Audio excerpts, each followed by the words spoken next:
नमस्कार दोस्तों पश्चिम बंगाल की पूर्व मुख्यमंत्री ममता बनर्जी और उनके भतीजे अभिषेक बनर्जी पर पीएम मर्डर के कांड में बुरी तरह से गिरते नजर आ रहे हैं, क्योंकि इस मामले में जिस तरह से एक के बाद एक खुलासे हो रहे हैं वे सीधे तौर पर ऑल इंडिया तृणमूल कांग्रेस और इन दोनों नेताओं पर गंभीर सवाल खड़े कर रहे हैं। दरअसल जांच एजेंसियों ने यूपी और बिहार से गिरफ्तार किए गए आरोपियों से जब सख्ती से साथ पूछताछ की गई तो कई चौंकाने वाले खुलासे सामने आए। इन खुलासों ने पूरे देश को हैरान कर दिया। सबसे बड़ी बात यह कि जांच एजेंसियां खुद हैरान कि ये पेशेवर अपराधी जो ज़्यादा पढ़े लिखे भी नहीं है, उन्होंने इस पूरी साजिश को इतने संगठित तरीके से अंजाम दिया।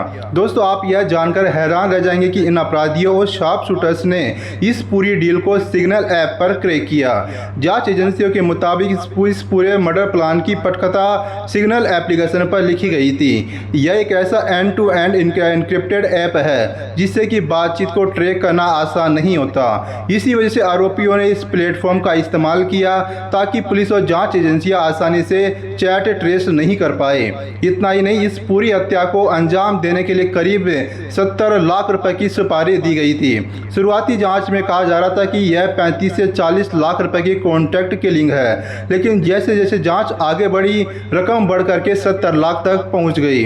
जांच एजेंसियों का कहना है कि पूछताछ के दौरान एक और सरगना का पता चला है। उसी ने यह तय किया था कि चंद्रनाथ रथ की हत्या कब और कैसे की जाएगी, यानी कि तीनों अपराधी पहले ही गिरफ्तार किए जा चुके हैं, लेकिन अब एक चौथे व्यक्ति का नाम सामने आया है जिसे जांच एजेंसियां इस साजिश का बड़ा संचालक मान रही है।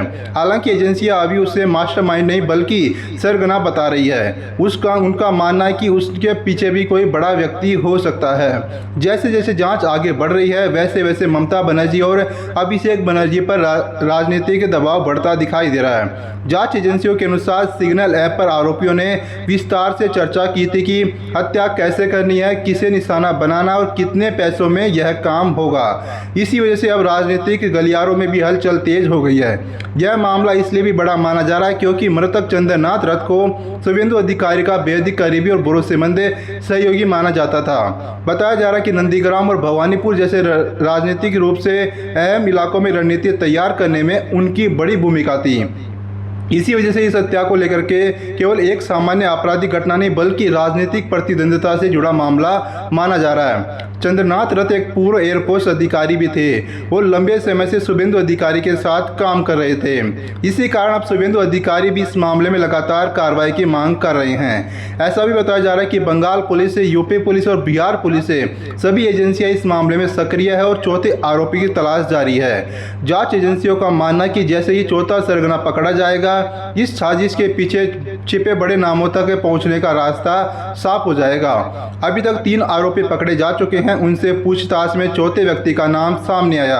अब माना जा रहा है कि चौथे से पूछताछ के बाद 5वें व्यक्ति का नाम भी सामने आ सकता है। इसी वजह से राजनीतिक हलकों में इस केस को लेकर बेचैनी बढ़ती जा रही है। जांच एजेंसियां लगातार इस मामले की कड़ियां जोड़ रही है और दावा किया जा रहा है कि अब ये साजिश के बड़े स्तर तक पहुंचने के करीब है। फिलहाल आप इस पूरे मामले पर क्या सोचते हैं? अपनी राय कमेंट बॉक्स में अवश्य बताइएगा। वीडियो को लाइक कीजिएगा, चैनल को सब्सक्राइब करना मत भूलिएगा। शुक्रिया, धन्यवाद।